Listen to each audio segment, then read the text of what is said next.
Shalom Ubraja. Hoy seguimos con el estudio de la Parashat Shoftim, pero antes de empezar quiero dedicar este estudio para la refuá shelema de Lea Batzara, Leel Ben Abraham, Robinson Ben Cecilia, que a Kadosh Baruj Hu les envía una refuá shelema, una refuá nefesh, una refuá guf, una curación completa de todo el cuerpo y de su alma, junto con todos los enfermos del pueblo de Israel. Amén. Hoy me encuentro acá, a las afueras, al lado de las montañas de Jerusalén, pero quiero comenzar con una situación. Imaginémonos que un hombre entra a un Beit Din acusado de un delito muy grave y él dice: yo no lo hice, pero delante de los jueces aparecen dos testigos y los dos dicen: nosotros vimos que él lo hizo. Ahora pensemos en ese hombre. Él sabe que es inocente, sabe que esas personas están mintiendo, pero ¿qué puede hacer? Si la Torah misma estableció al Pishnei Edin Yakun Dabar, por boca de los testigos se establece un asunto. Los Dayanim no tienen Ruach Kodesh, no estuvieron allí. Tienen que juzgar según las letras de la Torah. Algunas reglas las reglas que la Torah entregó. Y entonces ocurre algo.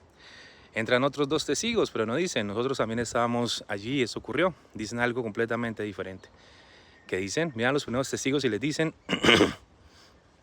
perdón, Imano y Ten, ustedes estaban con nosotros. ¿Cómo pueden decir que vieron ese delito en Jerusalén? Y a esa hora ustedes estaban con nosotros en otro lugar. Entonces, ¿cómo puede ser? Y aquí comienza una de las sugyot más sorprendentes de la Parashat Shoftim. Los Edin Somemim, los testigos conspiradores. Y la Torah establece para ellos una ley extraordinaria. Basitem lo kasher samal asot leahib. Haréis con él como había conspirado a hacer con su hermano. Pero dentro de esas palabras, Hazal, nuestros sabios, descubre una halajá que parece ir contra nuestra intuición. Y hoy quiero intentar entenderla con ustedes. Porque cuanto más la pensamos, más difícil se vuelve. Y quiero que volvamos al primer pasuk con el que empezamos, que la Torah nos dice: Lo yakune dejad beish lejolabon ujelol hatat. No se levantará un solo testigo contra una persona por cualquier delito o pecado.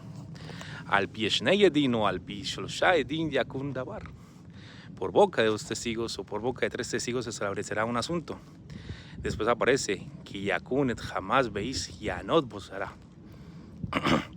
Cuando aparece un testigo malicioso para formular una acusación falsa, y la Torah exige una investigación cuidadosamente.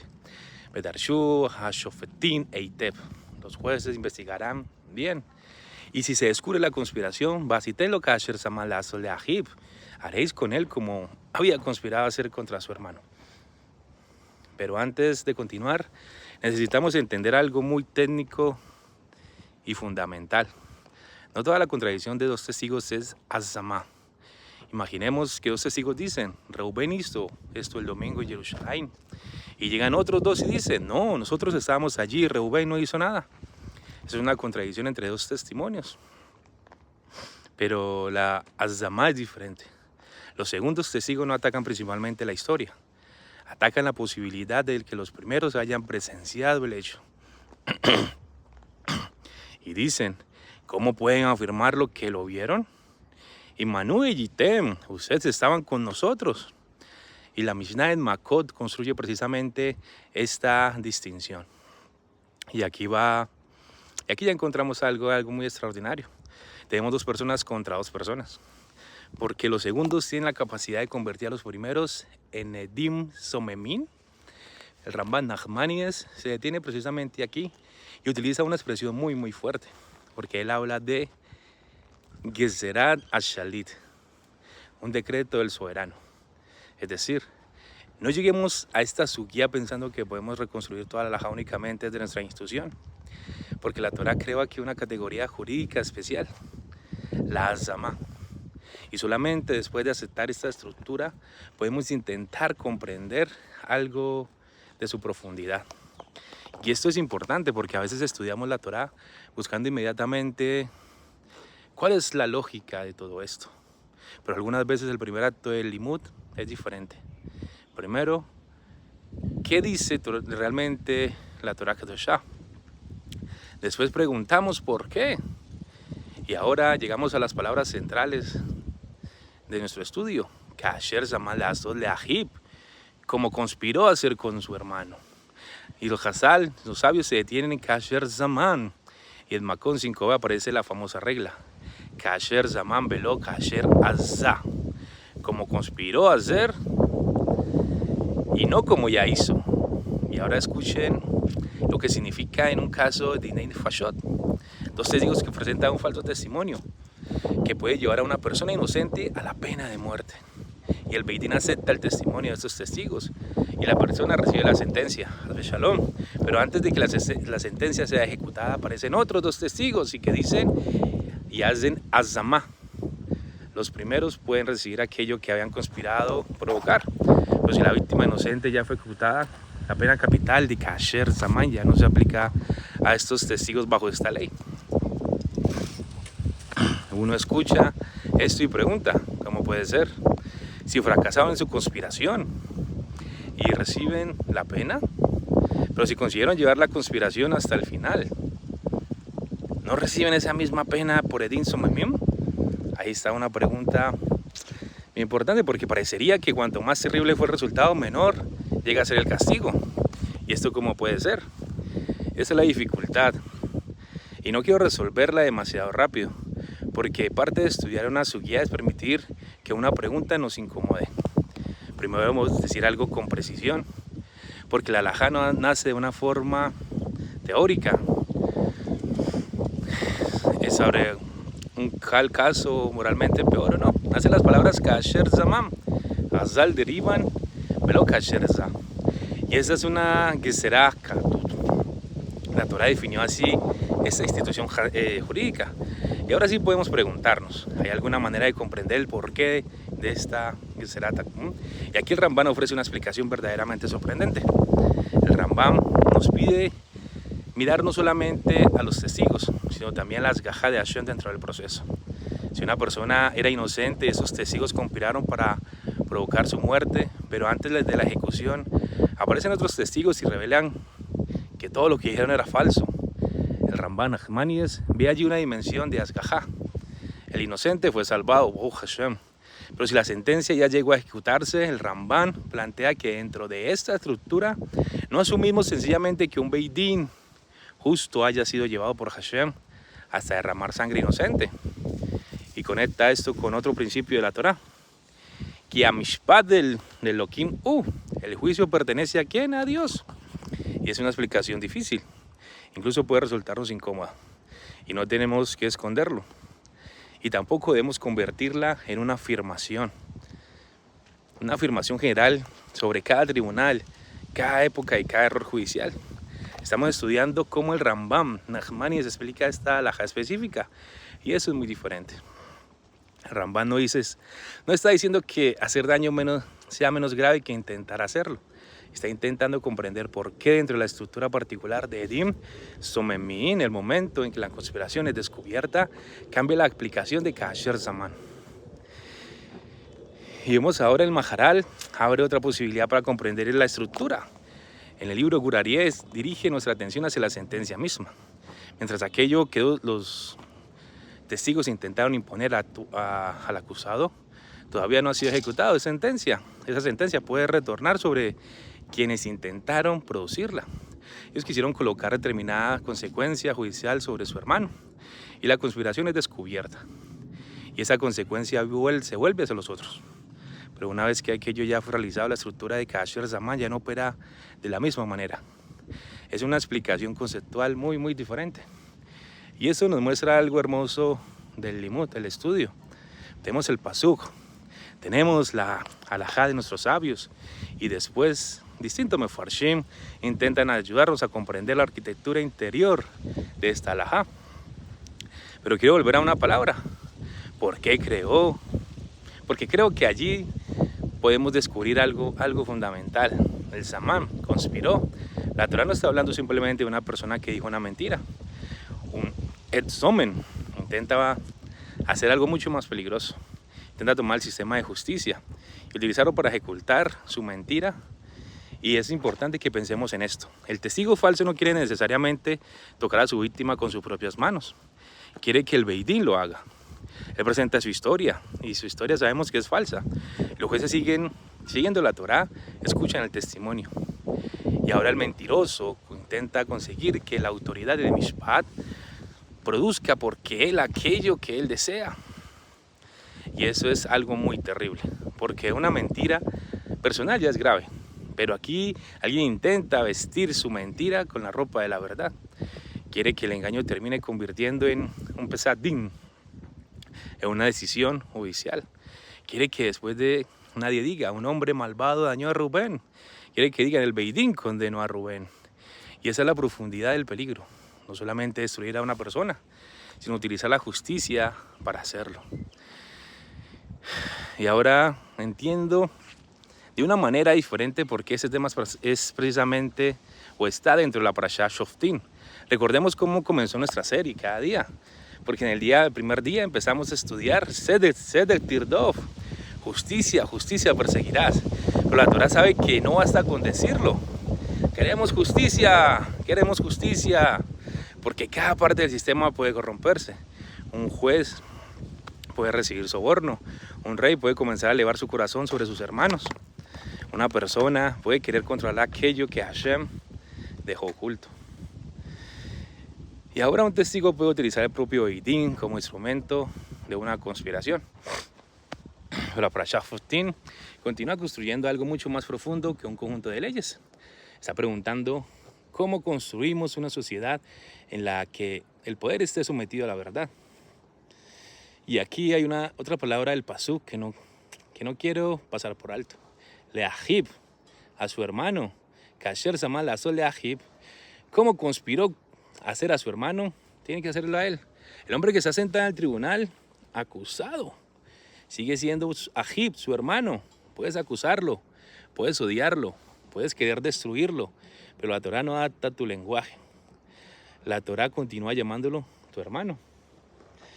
Y esto me parece muy, muy fuerte, porque a veces, antes de hacer daño a alguien, necesitamos cambiar mentalmente quién es esa persona. Ya no es mi hermano, ahora es ese hombre, ese enemigo, esa persona que ya no quiero ver. Y una vez que conseguimos quitarle la cercanía en nuestra mente, resulta mucho más fácil justificar lo que hacemos contra él. Y la Torah interrumpe eso con una sola palabra, Leahib, recuerda quién está delante de ti. Y después dice, Ubiartar am kirbeja, eliminarás el mal del medio de ti. Y nuestro siguiente pasuk añade, Beanisharim yismeu beyiraú, los demás escucharán y temerán. ¿Por qué necesitamos una disuasión tan fuerte? Porque un sistema judicial depende de algo extremadamente frágil. ¿Por qué? Porque depende de la palabra humana. Los dayanín pueden ser grandes talmidei jajamín, pueden conocer perfectamente la halajá, pueden querer hacer justicia, pero ellos no estuvieron presentes en cada acontecimiento.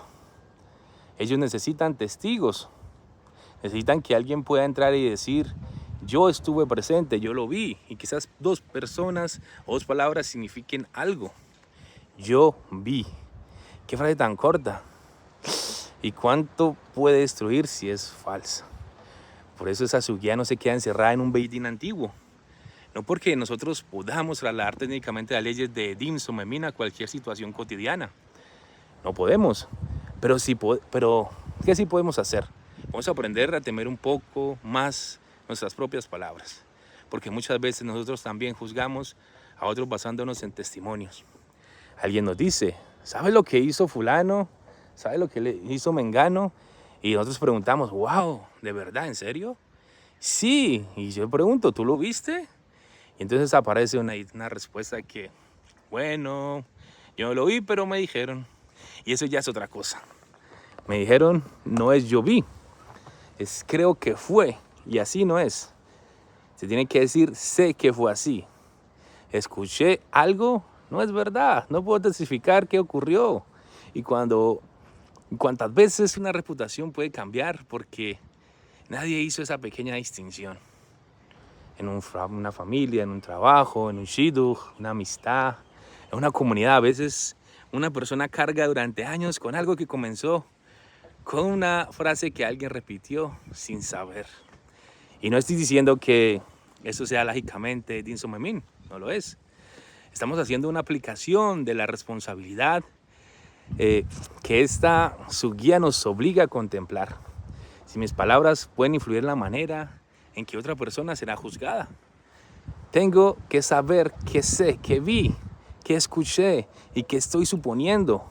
Esto no es solamente prudencia, es respeto por el Emet que es la verdad. Y quizá aquí podamos conectar nuevamente todo el pasuk. Basiten lo cache la malazo le ajib. La Torá toma muy en serio la conspiración que intenta transformar palabras falsas en una consecuencia real. Porque las palabras pueden entrar en instituciones, pueden entrar en familias, pueden entrar en comunidades y después comienzan a producir cosas que ya no son solamente palabras. Y ahora volvamos a nuestra pregunta inicial. ¿Qué es peor? Intentar acusar a alguien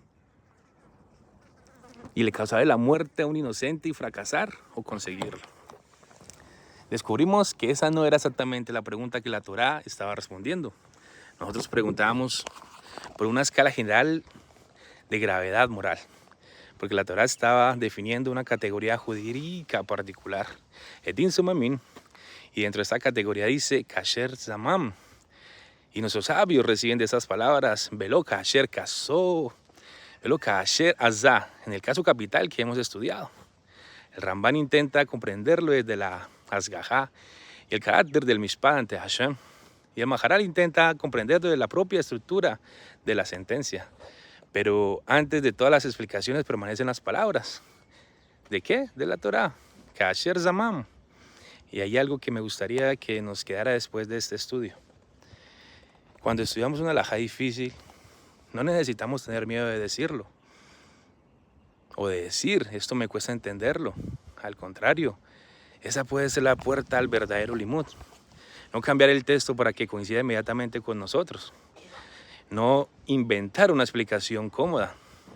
Abrir la Gemara, escuchar o leer los textos que nos trae Rashi, leer al Rambán, Ahmanides, escuchar lo que nos trae el Maharal y seguir preguntándonos por qué también eso es estar sentado frente al Bet Midrash. Y cuando cerremos el Sefer y volvamos a nuestra vida diaria, quizá podamos llevar con nosotros una pequeña pregunta. Y antes de decir algo sobre otra persona, yo sé que esto es verdad, yo lo vi, yo lo comprobé con mis propios ojos, incluso los ojos pueden mirar otra cosa, o solamente estoy transmitiendo algo que llegó hasta mí, porque el pasuk que comenzó hablando de un tribunal terminó enseñándonos cuánto peso puede tener una palabra humana. Besat Hashem, que Akadosh Baruj Hu nos ayude a estar siempre del lado del Emet, de la verdad, que nos conceda cuidar nuestra boca, cuidar el honor de nuestros hermanos y nunca utilizar una palabra para destruir aquello que después quizá no podamos reconstruir. Que podamos ver siempre al otro como Ajib, nuestro hermano, y que tengamos el sejud de cumplir verdaderamente lo que está escrito en la Torá, Sedek Sedek Tirdov, perseguir la justicia, con Emet y con Irat Shomain. Muchas gracias por acompañarme en este día de estudio, que continuamos con la Parashat Shoftim, Besat Hashem. Continuaremos mañana con unos pesukim más famosos y más interpretados de toda la Parashá. Ki Adán etz azadeh. La Torá realmente está diciendo, el hombre es un árbol del campo. O quizá cuando leemos el pasuk completo descubrimos que la pregunta es exactamente la contraria. Y después, Besat Hashem, llegaremos al final de la semana, trataremos de estudiar todo lo que estudiamos esta semana, conectarlo, todo lo que es el juez, el rey, el naví, el testigo que sale de la guerra. Pero está también que Akadosh Baruj Hu nos dé el sejud de seguir creciendo juntos en Torah, en Emet y en Irat Shomain, que escuchemos y compartamos siempre Besorot Tovot, Yeshuot, Menechamot, que haya refuah shelema para todos los de Israel, Brajá y Aslajá en nuestros hogares, en nuestros hermanos de Colombia que pasaron por un terrible terremoto.